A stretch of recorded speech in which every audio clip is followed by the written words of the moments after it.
স্ত্রীর কথায় ওঠা বসা করাটা কাপুরুষতা হতে পারে, কিন্তু স্ত্রীকে পাগলের মতো ভালোবাসা, তার খেয়াল রাখা কখনোই কাপুরুষতা হতে পারে না। বাবা মায়ের পর স্ত্রী একমাত্র তোমার সব সুখ দুঃখের অংশীদার। কি অদ্ভুত তাই না? যে কষ্ট দেয় তার জন্য কষ্ট পায়। মানুষের সাথে কম কথা বলবেন, দেখবেন জীবনে অর্ধেক অশান্তি কমে গেছে। একজন মানুষ আপনাকে ততক্ষণ মনে রাখবে যতক্ষণ তার আপনাকে প্রয়োজন হবে। আগে মানুষ মিথ্যা বলতে ভয় পেত পাপ হবে বলে, এখন মানুষ সত্য বলতে ভয় পায় বিপদ হবে বলে।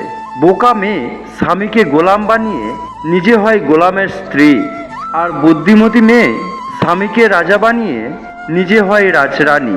স্বামীর অবৈধ প্রেম দেখলে যেমন স্ত্রীরা জ্বলে ওঠে, ঠিক তেমনি স্বামীর অবৈধ আয় দেখলে যদি স্ত্রীরা জ্বলে উঠত, তাহলে পৃথিবীতে এত চোর বাটপার সুদখোর ঘুষখোর দুর্নীতিবাজ থাকতো না। এই চারজন মানুষের থেকে দূরে থাকুন। নাম্বার 1, যে আপনাকে সম্মান করে না। নাম্বার 2, যে আপনাকে সব সময় ছোট ভাবে। নাম্বার 3, যে আপনার সাথে মিথ্যা কথা বলে। নাম্বার 4, যে আপনাকে তার প্রয়োজনে ব্যবহার করে।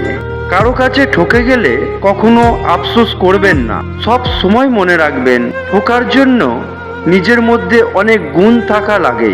এই যেমন ভালো মনের মানুষ হওয়া, নিষ্পাপ চিন্তা ভাবনার মানুষ হওয়া, আর ঠকানোর জন্য তো অমানুষ হলেই যথেষ্ট।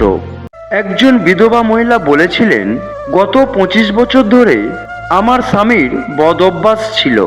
ময়লা শার্ট খুলে বিছানায় ফেলে রাখত। কত করে বলি ময়লা শার্ট ওয়াশরুমে রাখতে, পরে আমি ধুয়ে দেব। হাজারবার বলার সত্ত্বেও সেই বিছানায় রাখত। ও যদি আবার ফিরে আসতো, আমার মৃত্যুর আগে পর্যন্ত ওর ময়লা শার্ট বিছানা থেকে নিয়ে ধুয়ে দিতাম, কখনো কিছু বলতাম না। এই রকম মোটিভেশনাল ভিডিও দেখার জন্য চ্যানেলটি সাবস্ক্রাইব করে পাশে থাকার অনুরোধ করছি। ধন্যবাদ।